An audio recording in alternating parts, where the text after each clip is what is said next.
gửi lời chào và cũng như là gửi lời chúc mừng đoàn ta hôm nay đã đến được Cửa Lò rất là an toàn. Tiếp theo thì thay mặt cho lãnh đạo công ty thì hôm nay quê hương Nghệ An, quê hương Bác Hồ yêu dấu đã đón đoàn của công ty sở hữu xe Conco chúng ta hôm nay với đội hình tôi thấy rất đông đảo, với một cái thời tiết phải nói là rất là đẹp, ánh nắng thì chan hòa, biển xanh cát trắng nắng vàng.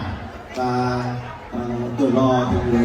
buổi chiều ngày hôm nay thì mọi người cũng đã có những cái hoạt động rất là vui, rất là đoàn kết, rất là gắn kết và cũng rất là tinh thần của hương xe Conco chúng ta là như một gia đình. Và cái buổi tối ngày hôm nay thì hòa chung công ty đấy thì ban đạo công ty có một buổi gala dinner thì ban đạo công ty thì cũng muốn là trong những cái dịp chúng ta dành thời gian bên nhau như thế này để chúng ta tạm xa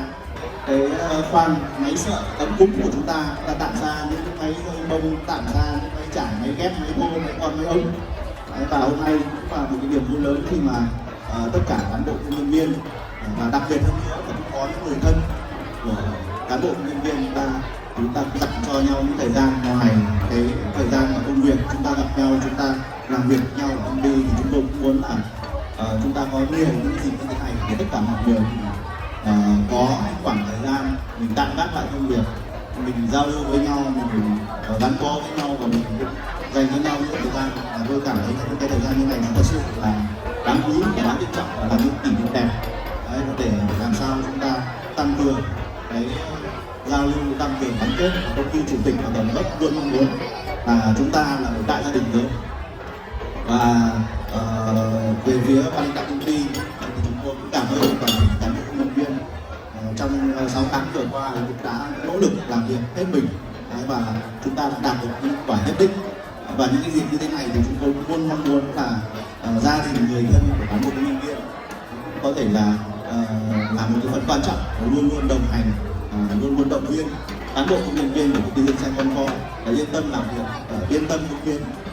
Chúng tôi luôn luôn là mang đến cho cán bộ công nhân viên cũng như là người thân. Chúng tôi luôn luôn mong muốn là chúng ta đồng hành cùng phát triển, công ty phát triển. Chúng tôi cũng muốn là nâng cao cái đời sống vật chất và tinh thần cho toàn thể cán bộ công nhân viên. Thì thông qua những buổi hôm nay thì làm một cái thông điệp và chúng tôi muốn là hàng năm làm sao mà những cái cuộc giao lưu này, những cái dịp chúng ta dành cho nhau rất là vui, đầm ấm, rất là tình cảm như thế này thì cái số lượng nó có thể là còn hơn nữa. Năm nay nữa là 450 người mà thì có thể là mỗi năm hoặc là có thể là trong cái dịp tới chúng ta 500, 600, 700, 800 người. Đấy, làm sao mà chúng ta tham gia với nhau, chúng ta vui chơi với nhau, để làm sao mà để phòng hành chính là phải nỗ lực hết sức. Hôm nay là có 450 người thôi,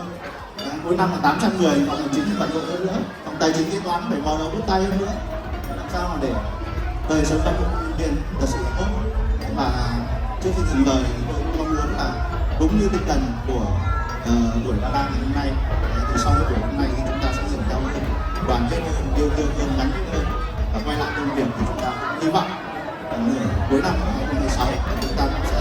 đạt được những kết quả như mong muốn và có thể là vượt hơn mong muốn của các lãnh đạo công ty để làm sao mà chúng ta cùng đoàn kết và cùng nhau phát triển. Xin cảm ơn.